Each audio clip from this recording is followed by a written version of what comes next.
the official catch-up podcast. We're back. Again, this must be, 5 weeks in a row or something now? We're absolutely flying out the traps. Consistency is key. We're here. And as always, I'm joined by Chris. Chris, how you doing? Yeah, good.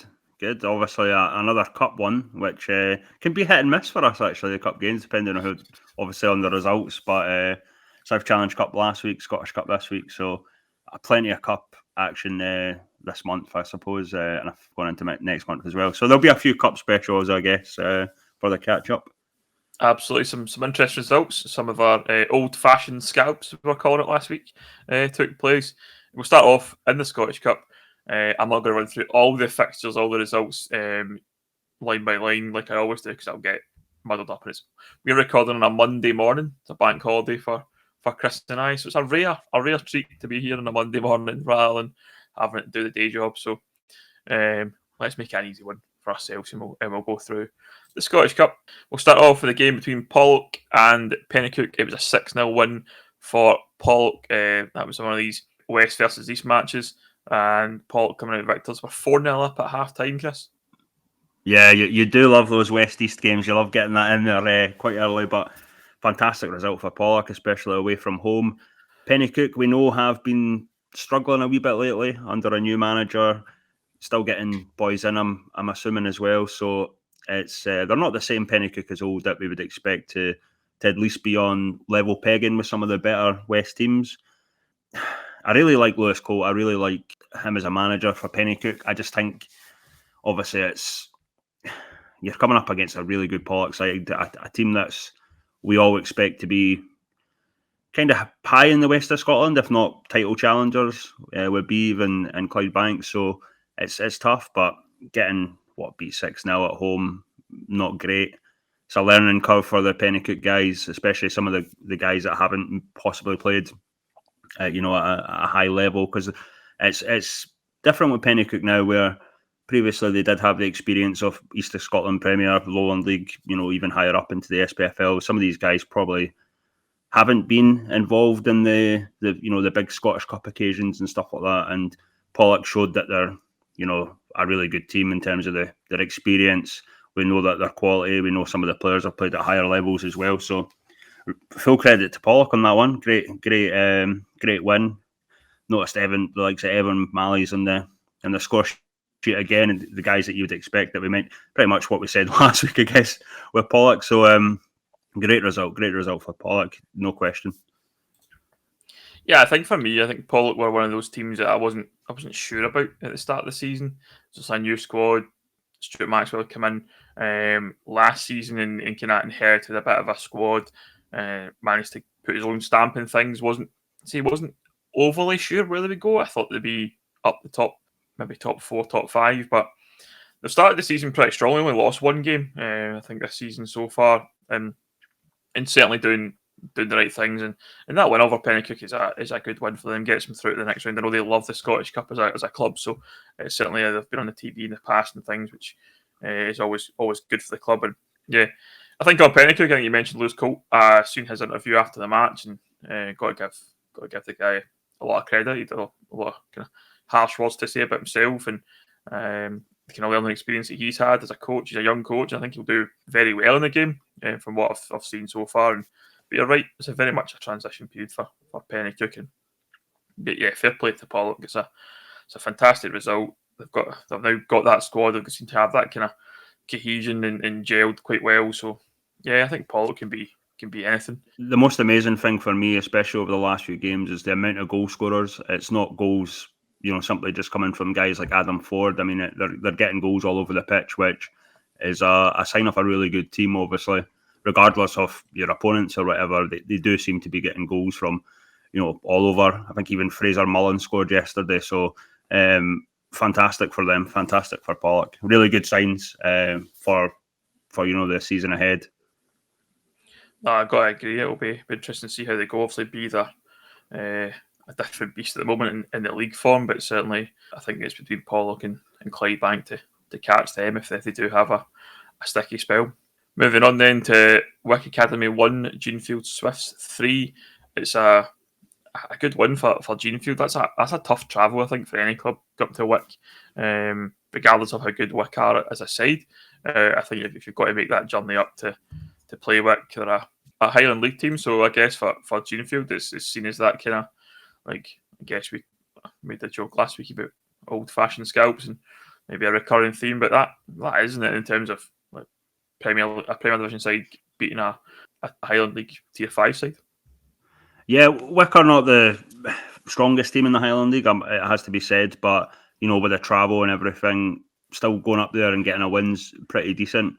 Jeanfield always kind of, every time I notice they have the Illuminous kits out, obviously that's like, I feel that can be a distraction for some teams having to play them, but it's a fantastic win.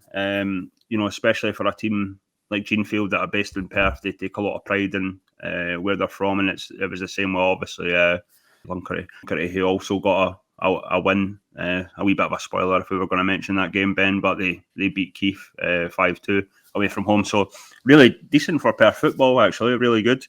Jeanfield, for me, they're still a top East of Scotland team. No two ways about it. Luncarty, they've still got work to do at Luncarty, but again, they're a really decent team for the level. I think they're only going to improve with some of their performances.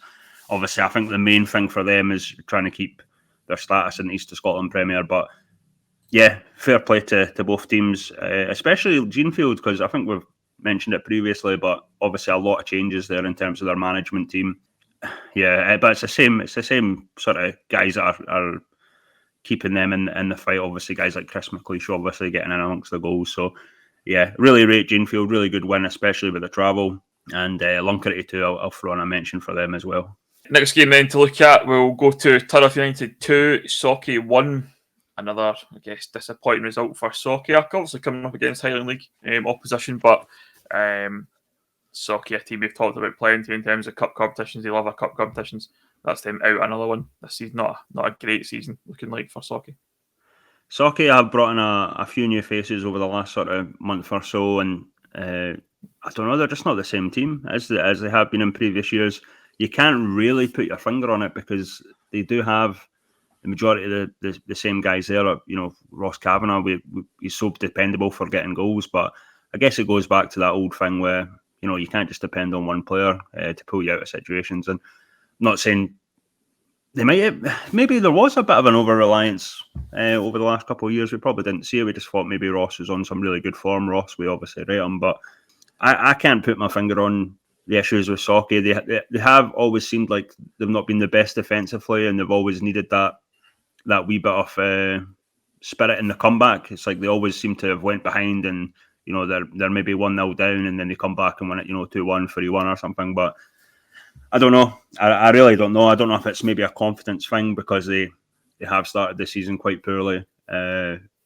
It's for a shock early. I think they're definitely a shock for us because we do rate them quite highly, and some of the boys have brought in, Rhys Caves, Sam Muir, are of decent quality. So I would expect them to be playing, better from the start of the season. But the results are just not coming in the cup or the league for them so far, and it's disappointing because we all like Sauchie.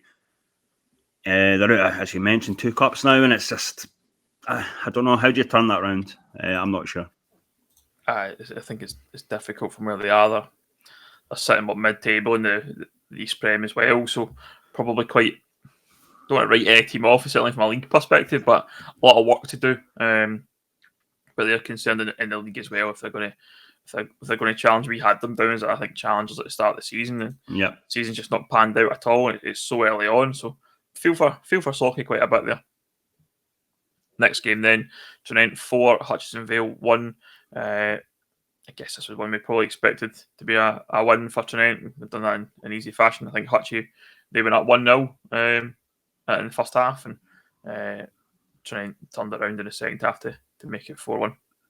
Yeah, Hutchison Vale, I think we have called out in the past. They can be a bit of a dodgy fixture, but it's mainly when they're playing at home at Ainsley Park. And Tranent, yeah, we fully expect them to go through there, and we'll probably get into the ties later, but they've got a really decent tie against a fellow Lowland League team, which I think there'll be a few probably vying for that to be a TV game, I guess. Hopefully we'll have a Friday, Monday fixture in the Scottish Cup, because there's a few ties that I'm really excited about. But Tranent, doing the business. Cammy Ross, obviously, who often mentions, playing some unbelievable stuff at the moment, and full credit to Cammy and Tranent.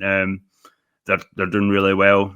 Still in the fight, obviously, for the Lowland League against East Kilbride, who they'll be seeing a lot of soon, I think. A wee hint for later, I guess, Ben, when you're talking about the fixtures. I've obviously got the draw. We'll cover off the draw after this, Chris. Let's not give away too much just now. But yeah, you have spoiler season on this podcast at the moment. But one that, talking about cup shocks, certainly, for me, this was a bit of a shock result. St Andrews won, Auchinleck Talbot nil. St Andrews are a team in the East Scotland First Division. Auchinleck Talbot, we all know Auchinleck Talbot as a team, whether it's cup competitions, the leagues, whatever have you, they're a top side. We know they're having troubles, which I've mentioned in previous episodes, but yeah, it's pretty doom and gloom, I think, now for Auchinleck. That's him out of the Scottish Cup, sitting now, I think, bottom of the table in the West Scotland Premier League. With results have happened this weekend, but great result for St Andrews. I think it's a great side. I didn't realise how high St Andrews were in the league. I thought they were. I thought they were still in this kind of maybe second division. I didn't realise from the first division and challenging at the top at the moment. St Andrews are a really solid side. I think we've not went into great detail about them previously, but they are a real threat in terms of the league that they're in, the East of Scotland First Division. And there's a lot of good teams in that East of Scotland First Division. It's similar to the West of Scotland First Division, where you could easily see some of these teams in the Prem and the Tier 6. So St Andrews are one of them. Have to say, I'm absolutely delighted for Owen Andrew, who's been on the podcast before. Obviously, I know him from being a Kelty under-20s player. Obviously, I mentioned Clyde. He went to Clyde, didn't quite work out for him. Probably one of the players why I've got that view about Clyde. To be fair to Clyde, they signed Connor Young recently. They got their win, so fair play to them. Maybe not all doom and gloom like I was so critical of them last week, but Connor Young's a player I rate. I reckon they've been reading through my old tweets after they've heard the podcast and saying, "Oh, he rates Connor Young. Let's get him signed up." Conspiracy theory there, but we sometimes talk about the catch-up cusp. We also have the catch-up bounce, which happens. Maybe Chris going in on Clyde last week has gave them a little bit of a bounce, and they've got a result. But yeah, I hope we haven't lost too many listeners who are Clyde fans, certainly from last week's. Yeah, delighted for Owen. I really rate Owen. I think he recently moved to St Andrews from Kirkcaldy, so really decent move, and it's paid off dividends, obviously getting the winner against Auchinleck Talbot. I did watch some of the highlights, and not every game, obviously, because it's just, you would need half a day or whatever to get through them all at this stage. But yeah, delighted for Owen. He took his chance well. Fantastic. I think St Andrews were a wee bit surprised with the win, especially the admin. I think they were a wee bit overwhelmed, didn't know when the cup draw was and whatnot. So, I mean, they were like, "Oh, but we'll have to wait till Monday," and all this sort of stuff for the cup draw. It's like, it's 5 o'clock on YouTube, mate. So I don't think they were expecting it, but what a turn for them as a club, and great result. Auchinleck, we've been talking almost every week about them negatively, but who comes in there? If I think the question was asked by Sarah, who we both know on Twitter. I know she got a few snarky replies, unfortunately for her. But I mean, who replaces Tucker? I mean, can you see someone doing a better job than him? I don't know. I think it's a hard question, especially when Auchinleck have been under Tucker for so many years. It would take another, I guess, transition period, rebuild. Transition period, a rebuild. These days. Yeah. Yeah. I think they're already in that rebuild period. I think you look at the squad; they've lost a number of players at the end of last season, which we've mentioned the key gaps in their side. They brought in kind of young players and probably less money than the guys before, so they're probably, the quality is obviously different from before. I don't think they've got the quality of player that they're used to having, and I think there's a lot of pressure at Auchinleck to be successful. I think that's one thing that stands out for years around Auchinleck. In terms of Tucker, Tommy Sloan, I think it's a difficult one. He's obviously done so much for the club, a lot of success, But how long can you give a manager, even with that credit in the bank? I don't know personally. But I think you raise a good point about who comes in. I think I've always mentioned that I thought that someone like Stephen White was kind of lined up to take over the reins when Tommy Sloan decided to give up, or not necessarily give up, but retire. Probably would be the right phrase to use there. Or if something did happen, that he was sacked. But Stephen White's involved in that team, and if he can't affect it just now, then that would be my worry. Not sure that he'd be the person to take over. The difference with Auchinleck now, you probably say, is that they're competing with the likes of Pollok, Clydebank, St Cadoc's, Darvel, even now East Kilbride, in terms of Lowland League for players that normally would have went to Auchinleck because they knew they would get the success and they'd have the chance to win silverware and things like that. But that's no longer a given for Auchinleck, and yeah, difficult one. I think you probably look at people like Gordon Pope, maybe thought he'd be an option personally, but again, didn't set the world of light at Whitlett's. He could have should have been a good person to come in there, and there's probably not an awful lot around who really maybe appeals to right now. And I think you're seeing even with the likes of like the Cumnock job, it's still not been confirmed who's got that role yet, and it'll be a hard gig to pick up, certainly for any manager. But yeah, I guess can Auchinleck turn it around, because I think you don't want to sleepwalk into relegation from a league perspective. They could do that if the results continue and they think, oh, we'll give it time, and then all of a sudden you're in a battle to try and stay up. But it'll be interesting to see how it goes over the next few weeks. How many teams over the last sort of few years have we talked about that are too good to go down, especially in the West of Scotland, East of Scotland leagues? And yeah, a bit of a shock to see them in that state. Do I think they'll get relegated? I don't think so. But they're in that situation now. If they have the same thought as me, they might get a wee bit of, oh, it'll never happen to us, and then suddenly it happens. It's going to be chaos among the fans who are about more than disgruntled, I would say, at the moment. Yeah, you're starting to see it now. I think that a lot of fans are starting to turn. I think they do give Tommy Sloan a lot of credit for what he's achieved, and I think it's getting to that point now where they're starting to question a lot of things. And I guess it depends what's going on behind the scenes, is what's training like, how they're setting up. They've played the same way for probably 15 years, whatever it is he's been in charge.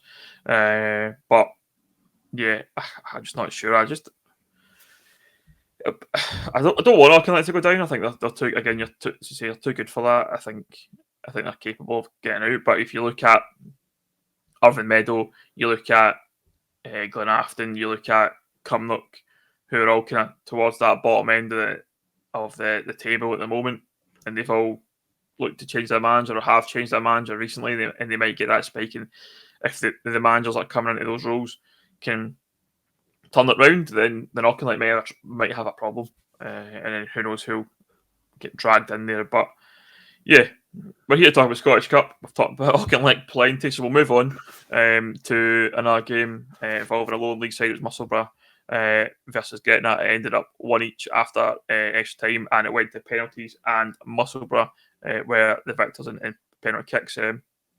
I guess from Gretna's perspective, it's a tough one to take, going out in penalty kicks, having had the good result against Darvel the week before.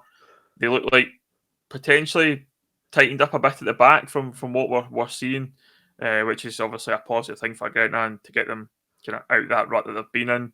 Musselburgh are a good side, let's not kid ourselves. They are a good team. We played them last year in the South Challenge Cup, and yeah, very, very good side, and very, very capable. Got some good players.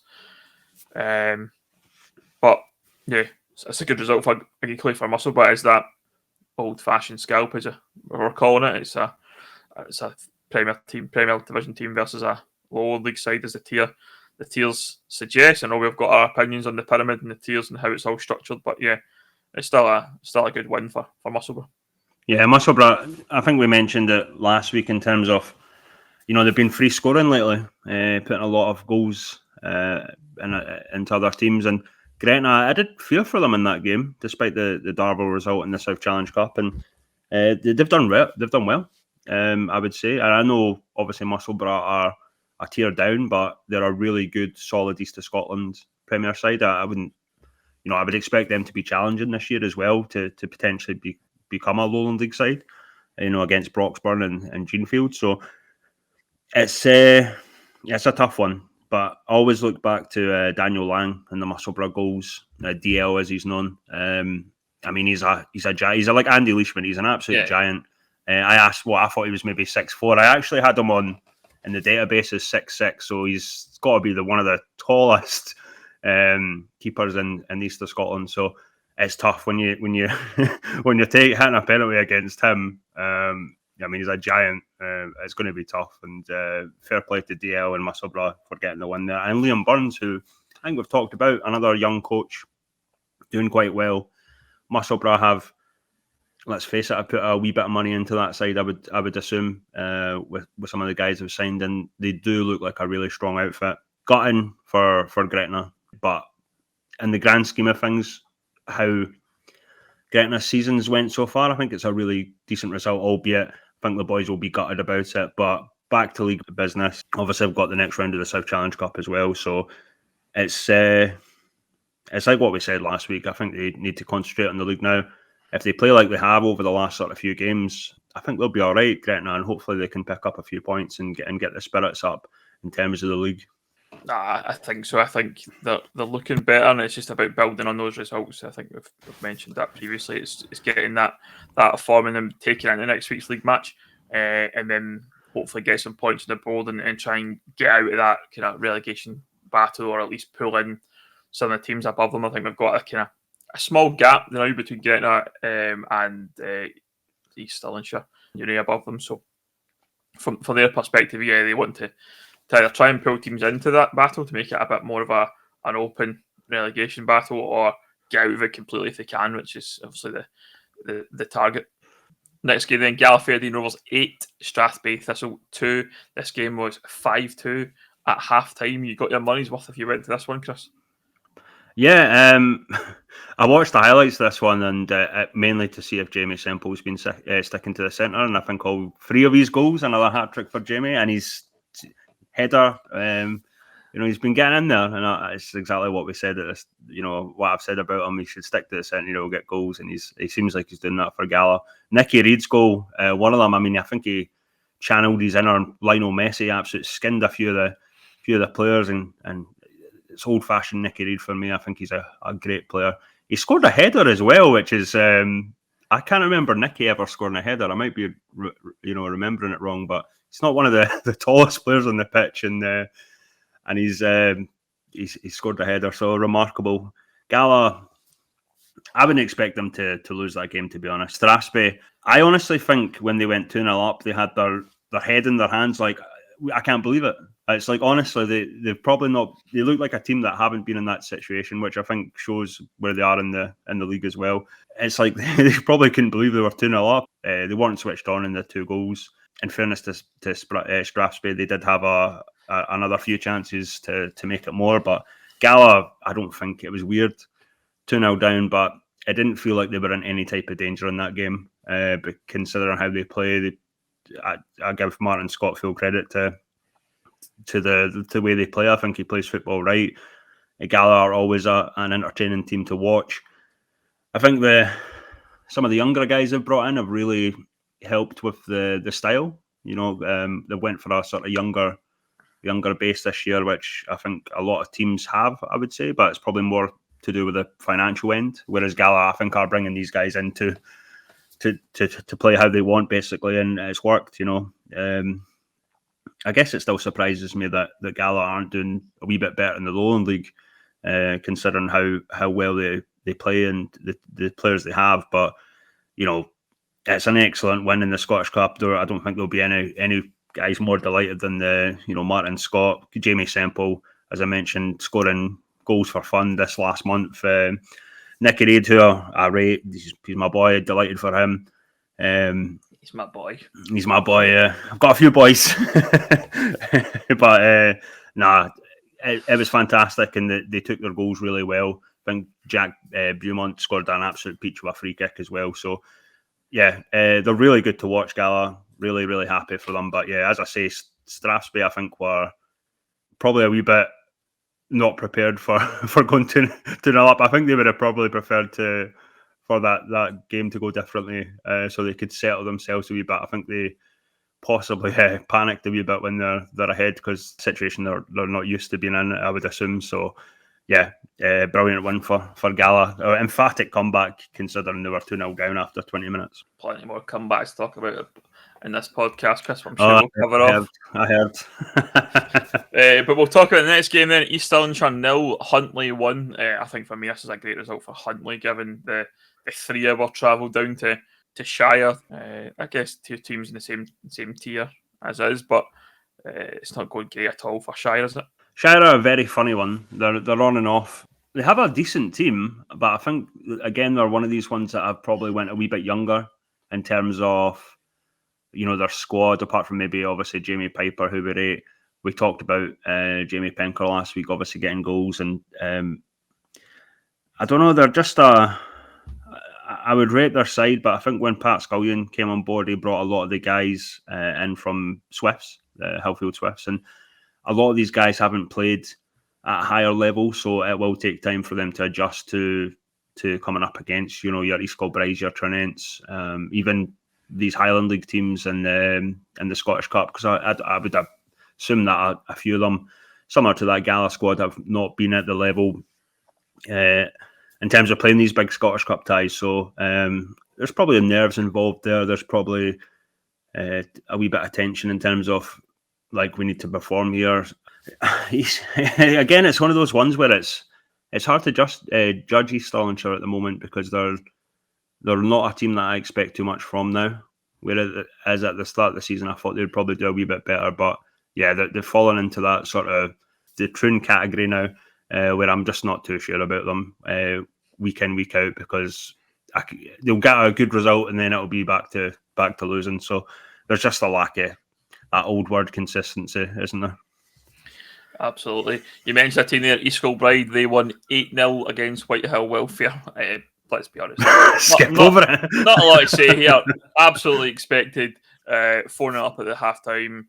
East Kilbride are East Kilbride. I don't think we need to give them any more praise than we already do in this podcast. So yeah.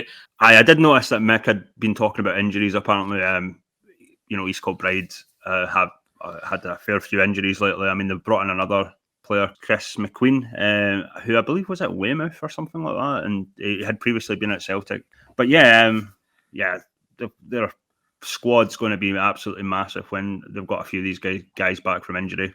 But yeah, East Kilbride or East Kilbride, I would expect them to be panning most teams by that scoreline every week. So it must be a hard life.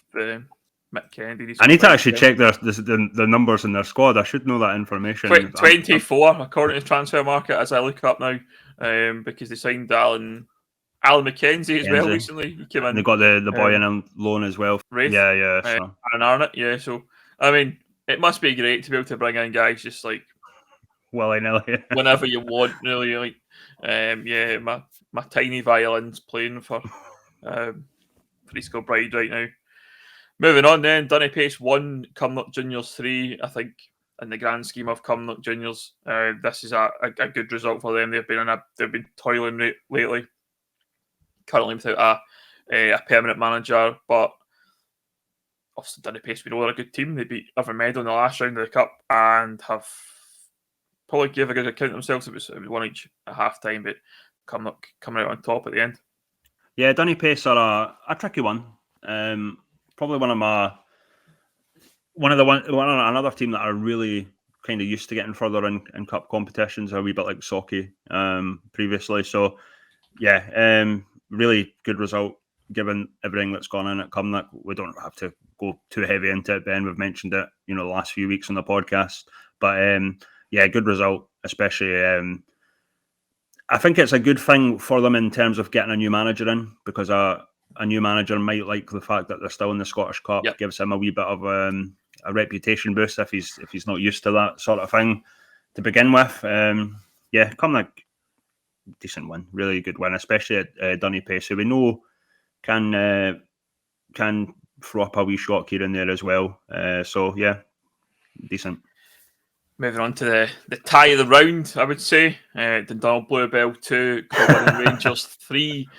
Obviously was there. It was a different one for us. We don't often get away games of any sort of distance in the Scottish Cup or any cup competition for that matter. We've been very fortunate to get a lot of home draws, certainly, and you can say local games in the past. But going through to Fife, had a club bus going through with nice big fancy comfy seats and fridges and all sorts of good stuff in it, and went through for a pre-match breakfast and things. It was a good day out for the team, but got to the game and actually met a listener of the podcast at the game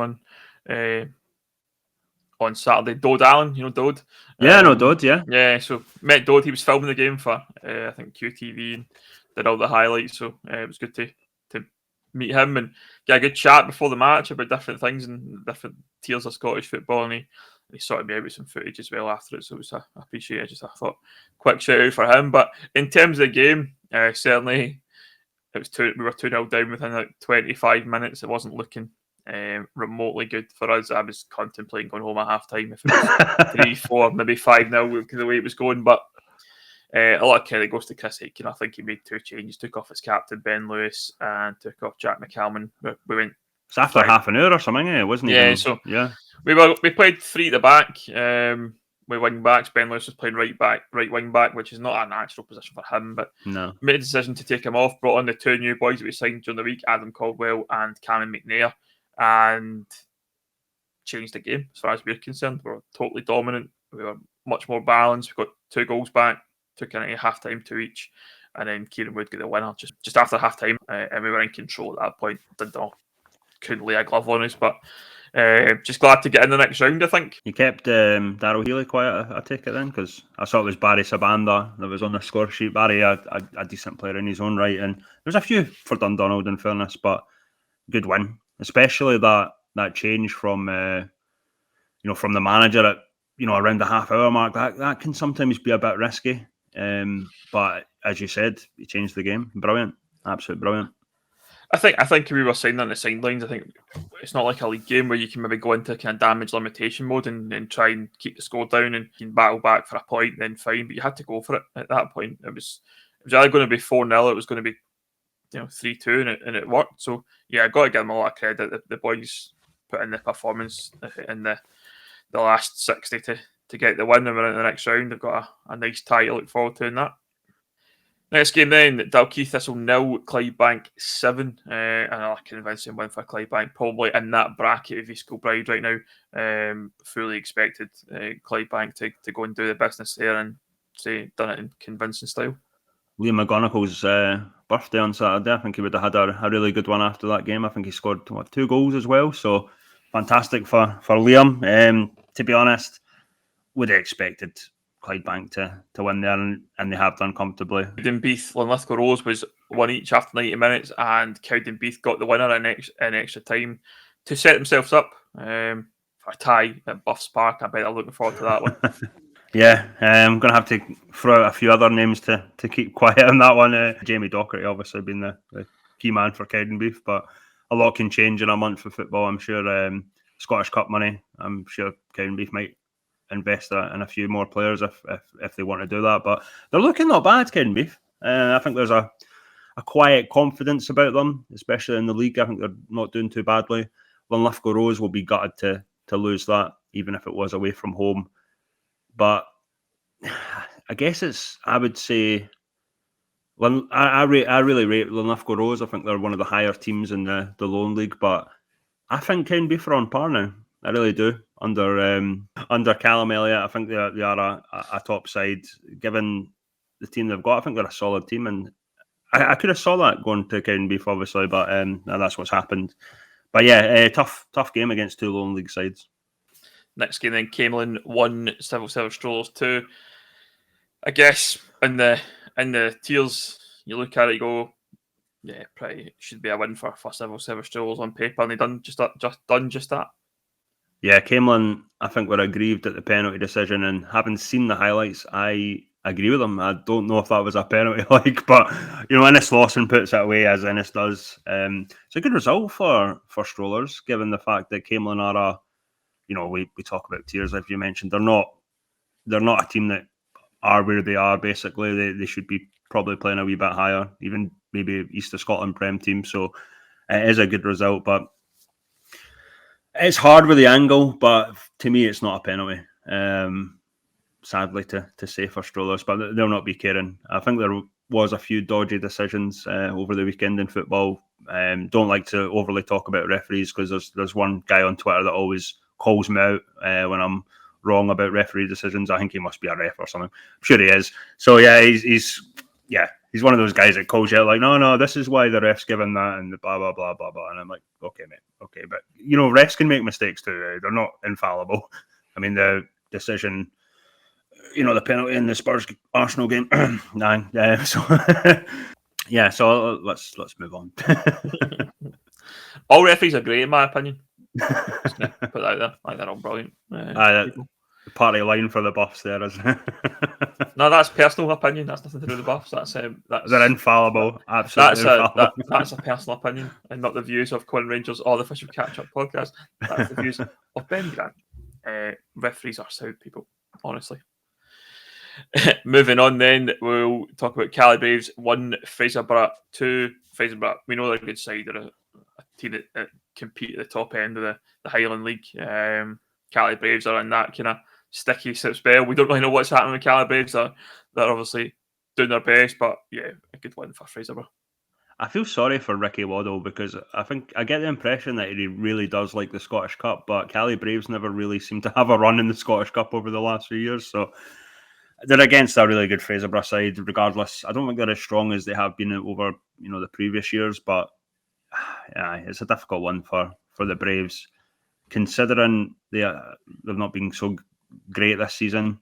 I could have seen Fraserburgh taking that, to be honest, before a ball was kicked. So it's a difficult one, but yeah, Fraserburgh still a decent team in the Highlands, and fair play to them for getting the win.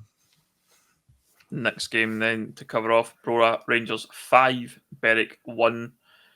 Where do we go with this one? I think we're going to talk about Berwick. There's obviously a developing situation at Berwick, which we'll cover off after the Scottish Cup stuff. But in terms of result, Chris, Berwick, absolute thumping victory for Berwick. Berwick, for me, are still a strong side. They are a team that I feel are built for the SPFL. Similar to some Lowland League teams now. So I think come the end of the year, I think it still could be challenged if Berwick are going to be up there, even if they're coming up against maybe an East Kilbride or a Tranent. I think it's still going to be a tough one, which I've not been overly convinced by in a few years. So that's how much I rate Berwick. Berwick, yeah, I've been talking about Berwick for some time in terms of their team. Look, they've got a really solid team on paper, but they're just not consistent. I feel like now they have an issue against the bigger teams. Like, I think they're happy beating the mid to lower sides in the Lowland League. When they come up against the big teams, I just don't think they turn up. Certainly don't perform. From what I've seen anyway, I might be, that's just my opinion, but they're certainly, in my mind, have never really been a challenger. I've always put them down as potentially a dark horse, and to me, that's okay. They might do something, but the last few years they haven't done good as well as I thought they would. I would say. I say we will cover Berwick in a bit more detail just shortly, but we'll move on to another couple of games left in the Scottish Cup first round. Bo'ness United 3, Darvel 0. Let's be straight right now. Darvel, the Darvel of old. Let's be clear about that. They're a different side from they were before. But Bo'ness United are a good team in the Lowland League. They started pretty well. We talked about this again plenty of times before, and it would have been a close game on paper certainly. But I'm not surprised at all that Bo'ness United got the victory here. Yeah, morale boosting, obviously, considering everything's not went Bo'ness's way in the last few weeks in terms of results, but I think there was a narrative about that game in terms of, Musa Dabaga, the goalkeepers, kept them in it and done really well. And I'm thinking to myself, Bonus won 3-0. You know what I mean? So give the other boys a wee bit of credit. Musa's a top keeper in the Lowland League, but come on, guys. I mean, he's maybe pulled out a few World Day saves, and to be fair, he does that every week. Regardless. But yeah, it's not like it was a 1-0 tight game or anything like that. Bonus went out and done the business, and I just have to say full credit to the entire team there. It's not just Musa that's kept them in that. Darvel, one of the games that I've only saw some of the highlights. I've not, I think a few of the saves or whatever came up or whatever. So, Darvel, I'm not sure about them at the moment.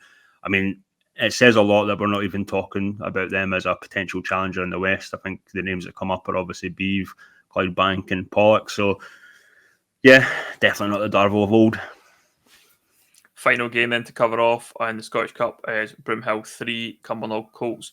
This one was played on Sunday afternoon at Dumbarton. This would have been last season's Broadwood derby, if you like. But Broomhill coming out on top. It would have been probably, again, talking about being playing on paper here, but it's probably quite close now on paper, I would have said, for both teams. But Broomhill getting the result and getting into that next round. It's a good win for Broomhill, considering how good Colts have been lately. Two teams that are probably on equal pegging, I would say. Similar to what we're saying about maybe Luncarty, Cowdenbeath. So, yeah, decent result. Broomhill are a team that certainly I feel like they like the Scottish Cup a wee bit more. They like getting further in the round. Certainly Swifty does. So, really, really decent result. Don't want to give Broomhill too much credit because they were playing against the Colts and have often maybe favoured the Colts in the sort of old Broomhill Colts division. So, but yeah, fantastic win for them through to the next round. Okay, then we'll look at, there's obviously one more game to take place tonight. That is University of Stirling versus Albion Rovers, live on the BBC. Will you be watching, Chris?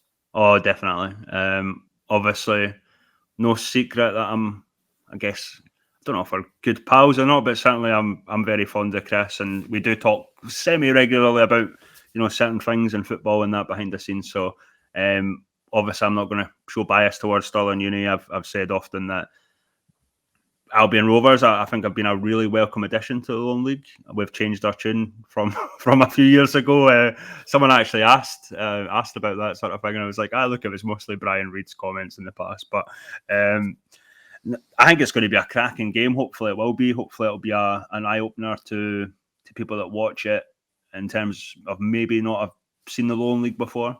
In terms of the result, I'm not sure. I think it could be a tight game. Hopefully maybe a 2-1 or actually, because it's on the TV, I'll go with hopefully a 3-3, 4-4. Extra time and penalties. I mean, that would be class. But yeah.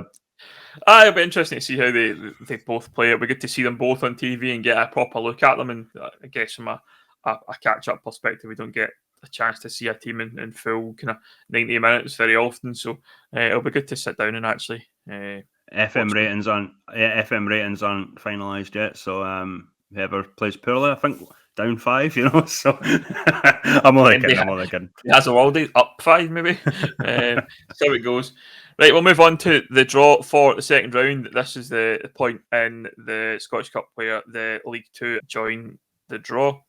It's as follows: Civil Service Strolls versus Stranraer, University of Stirling or Albion Rovers versus St Andrews United, Stenhouse Muir versus Berwick Rangers, Cumnock versus Turriff United, Kilwinning Rangers versus Cowdenbeath, Peterhead versus Clackaghden, Devon Vale versus Broxburn Athletic, Forest Mechanics versus Buckie Thistle, Dumbarton versus Banks of Dee, Dunbar United versus East Fife, Fraserburgh versus Bonnyrigg Rose, Tranent versus East Kilbride, Formartine United versus Clydebank, Beith versus Broomhill, Brecon versus the Spartans, Jeanfield Swifts versus Elgin City, Musselburgh Athletic versus Clyde, Luncarty versus Boness United, Huntly versus Forfar Athletic, and Pollok versus Gala Fairydean Rovers. Chris, anything there stands out for you right away?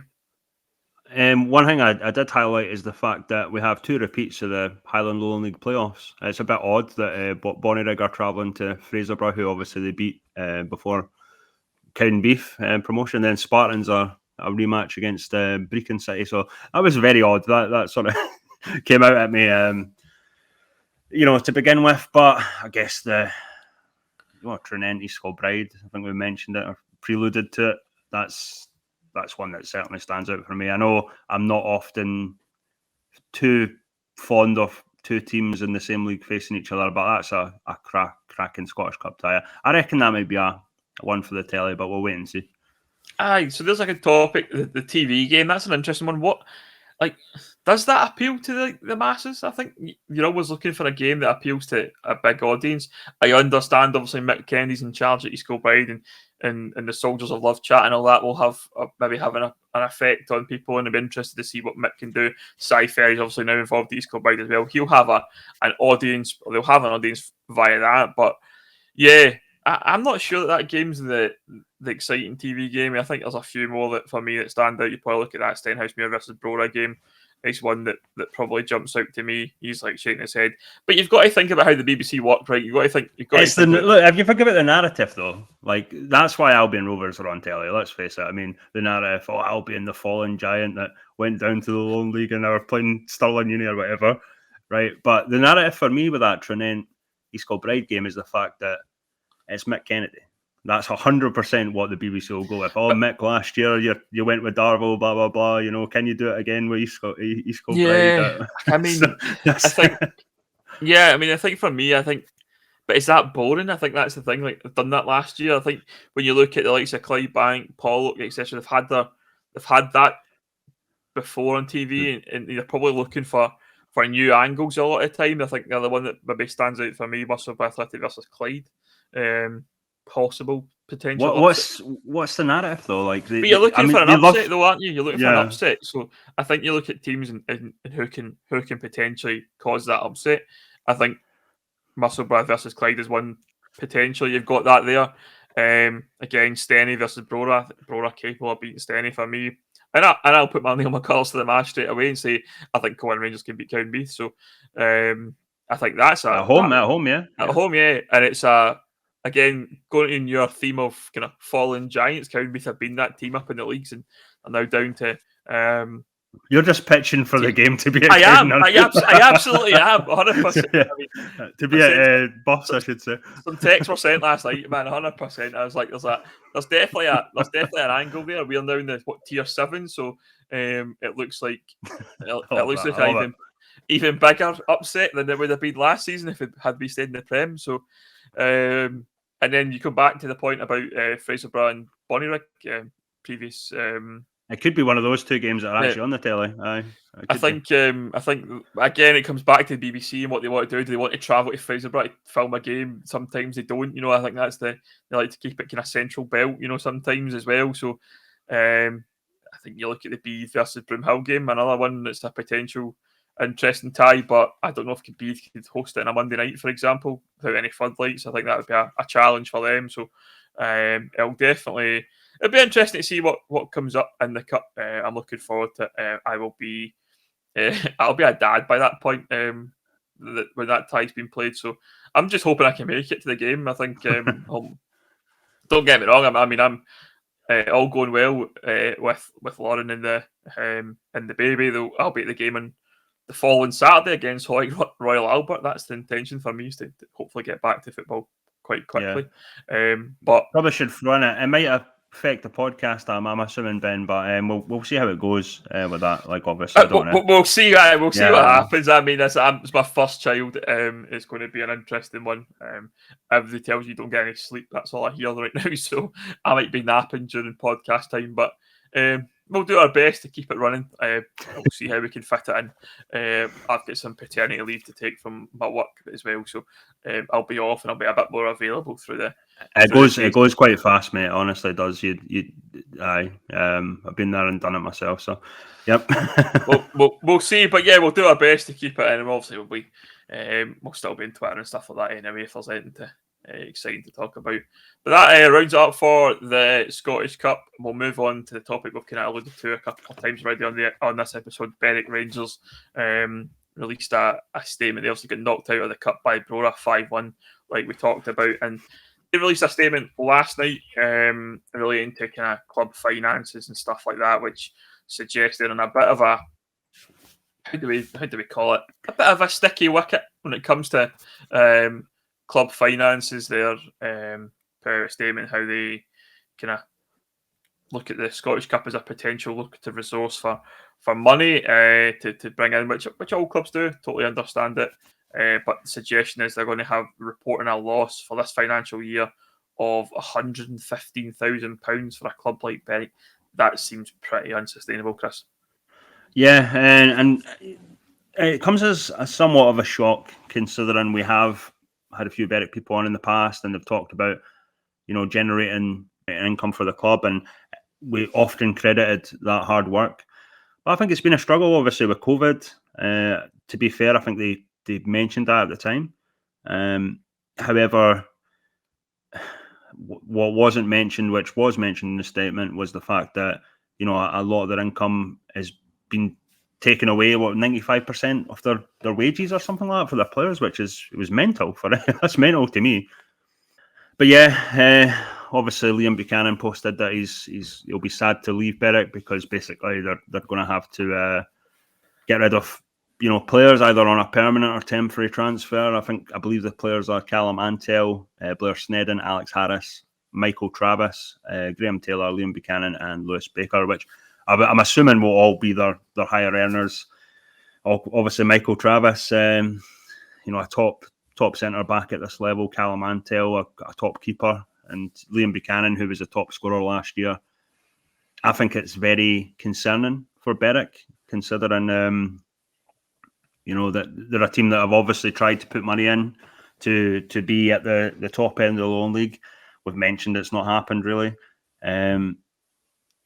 This is the worrying thing, because I believe a lot of some teams have kind of went with younger players because you probably don't have to pay them as much as a seasoned SPFL, player like maybe Liam Buchanan or Michael Travis, for example. Berwick have went the other way. Now they're going to have to rethink this strategy because obviously it's harmed them financially. Yeah, it's not good for Berwick. I think it really puts them back, for me, probably a few years before they compete again, in my opinion. But obviously they're trying to balance the books. There's teams in this league, and we can't blame them, but there's teams in this league, obviously like East Kilbride, that don't have to worry about these sort of things. Obviously it helps getting further in the Scottish Cup and that, but I think it goes back to what we've said many, many times with these, what you want to say, money teams. You can only do it for so long. Money doesn't last forever. Either, the person putting in money or the chairman or whatever. Yeah. And I don't know. I think it's a team-by-team basis, but I'm very, very disappointed to hear about that for Berwick, especially if they're going to be losing the likes of Liam Buchanan and whatnot. Yeah, I think for me that they're a major risk here. I think we've always said they're a middle of the table club. I mean, they aren't going to be a team that challenges, and if they have kind of been speculating to accumulate in terms of getting promoted with that sort of spend, then I think it's hard to come back from. I think they aren't the Berwick of old. I think we've talked about clubs like Berwick, Cowdenbeath, Albion Rovers, East Stirlingshire, who have been up the leagues and have been, I guess, protected a lot of time from relegation because of the way the pyramid was set up. Now that has opened up a bit more. Still not perfect by any manner of means, but those teams have came down from the SPFL League 2 in the last few years and into the lower league. And the lower league isn't the same. You don't get the crowds. You don't get the prize money, if you like, and the payments from the SPFL that you would get. It's nowhere near the same. So they obviously haven't spent wisely, I think, is probably the first thing to say. To be absolutely brutal about it, is they have went down the route of spending money on players to try and get back up as quickly as they can, and it's backfired massively for them. And they've done a Shire. They've done a Shire. What Shire done a few seasons ago when they had a wee bit of money, and they've just it's not worked out. I think if you look at what they spent the money on it, and if you say, for example, I think the figure that keeps getting quoted in the article is 115k of losses, right? And I'm not a mathematician by any stretch of the manner of the means, but if 90% of your turnover is based on your playing budget, then I think there's something seriously wrong there. Yeah, there's a massive imbalance here of what's of that losses. If they've spent, I don't know, maybe 70, 80k, maybe 100k, maybe on players this season in terms of wages, and they've only ended up finishing last season. They finished what, 5th, was it, Chris? Yeah. And with seasons before that, mid-table. Next season's going to be, if they can, I assume they'll stay in the league this season. I don't think they'll get relegated by any manner of means, but next season's going to be tough to attract players of any sort of quality that can keep them in the division, and that's what they're going to have to do, because where do they go? Like, I think getting back up is going to be such a difficult task with the likes of East Kilbride, Tranent being involved. There's probably more teams coming up. I've always said this is going to come a time where's a or team, down. Yeah, or teams down, coming down. Yeah, absolutely. Yeah. Albion Rovers, Cowdenbeath, Shire, who we've talked about. You're looking at the bottom end of SPFL League 2 just now, and who can come down there. And it's not going to be easy at all to get back up, and maybe that's why a restructure probably maybe would suit a team like Berwick, perhaps in the leagues, but we're not going to get that, and I think they'll just have to toil in the Lowland League for as long as possible, and who knows what will happen to them, but it'll take something impressive to fix it and get it right, I think, for me. The only other worrying thing I think for Berwick is I believe that they still train and get players from the central regions. Maybe that has to stop. Maybe they have to go down a Gretna route and get players maybe from the north of England. Because I'm assuming they might be paying these players a wee bit more, considering that they do have to travel down to Berwick every week or for training or whatever. I think it's going to be really tough for Berwick, considering that they're not a central team, they're not a west team, they're not an east team. They're, some players will think of it, right? Okay, maybe they're competing with, I don't know, an East Stirlingshire, and the person's based in maybe Stirling or Falkirk or something like that. And, I'd rather go to East Stirlingshire and not travel, for hours to go down to Berwick for a game. So I think it's going to be really tough for Berwick, and I'm really sad to hear the news. But I think you're right in what you say. I think it's well known now that they've obviously went out and tried to put a squad together to get promoted, and it's not worked out, and now they're suffering the consequences of that now. And I think they've done it at the right time. I think one thing I will credit Berwick for is the fact that they are kind of open and honest, and it's came at the right time. Whereas they waited to say at the end of the season, "Oh, this is why such and such left," and blah blah blah. It might not look so good on them, but I really hope they believe the aim is to balance the books by the end of the season so that they can go again maybe next season. But certainly it's going to be rough losing, the likes of Liam Buchanan, their top scorer in the Lowland League last year. Callum Mantell, great keeper. Michael Travis, who I wasn't utterly convinced about when he first joined Berwick, but I mean, he's really established himself as one of the top centre backs in the Lowland League. So, yeah. Graham Taylor as well, who we've often talked about, Alex Harris. So, I think it's quite sad to see these guys go. Hopefully, some of them stay in the Lowland League because I think they are really good players. But I can see some of them going maybe further up into the SPFL as well. But one thing I will say, though, I have mentioned the players. I think the East of Scotland and Lowland League teams know this, but please do not contact these players directly, or Stuart Malcolm will have my head. I think you have to obviously go through the proper channels, Stuart Malcolm, whatnot. I don't want anyone knowing, I listened to the catch-up, heard you're available from Berwick. Liam, what a game. Aye, Stuart Malcolm, speak to Malks, or the club, I believe. So absolutely, yeah. We've got to do that. The official channels, as always. I think that's very important to do that. But yeah, it'll be a disappointment for Berwick fans. I think that's the first one you think about. They still have a decent enough fan base, I think, at the moment. And as long as the fans continue to support them, that's an important thing for me. And hopefully they get out the other side of this. And we'll obviously keep you way up to date with what's going on there. If there's anything changes, anything comes out of Berwick in the next few weeks. Moving on, there was some games across the different leagues that we normally cover off in the podcast. We've been on for about an hour now, so we won't dwell on too much. There wasn't anything I think that jumped out, Chris, apart from one game that I think you were keen to talk about was Whitburn versus Arniston Rangers in the Alex Jack Cup third round, a 2-0 win for Arniston. You're a big fan of what Arniston are up to right now. Yeah, that's what 3 times in a row that we've talked about Arniston. That's another, because they've beaten a really good Whitburn side. It's 3 huge results for Arniston in a row. Honestly, I don't know. I don't know if they're honestly they're putting sang in the water or something, but totally unexpected. Because Whitburn are a really, really decent side. Obviously, they got the win over Preston as well, so they won the derby as well. So everything's rose at the moment. I'd love to see them push in the league, but I do feel it's going to be tough for them. But yeah, we have to give them a wee shout out because they're doing so well at the moment. Obviously, if we do see a team win, 3-4 in a row, and then we're like, oh wait, hold on, we weren't expecting that. They deserve a wee bit of a catch-up shout out, I would say. So fair play to Arniston. I'll be interested to see if they can keep it going. It's a absolutely good result, I would say, for them right now.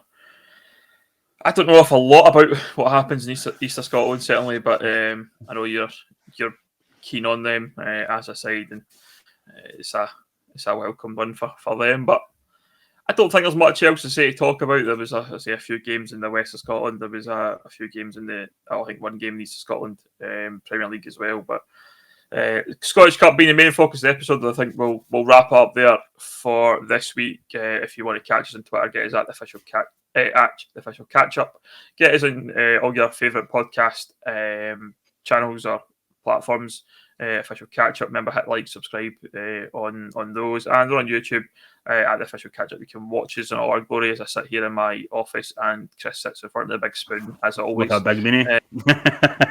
Same old Beano on, but yeah, hit like, subscribe, ring the notification bell, do all the good stuff for us. We don't do this for any money. I've said this time and time again. It's all, in fact, it probably costs us money at this point to do a podcast. And if you hit like, you hit subscribe on our stuff, then it means the world to us. So until next week, I say we should be back next Sunday in our normal recording slot, I'd hope. But until then, have a good one, and we'll catch you soon.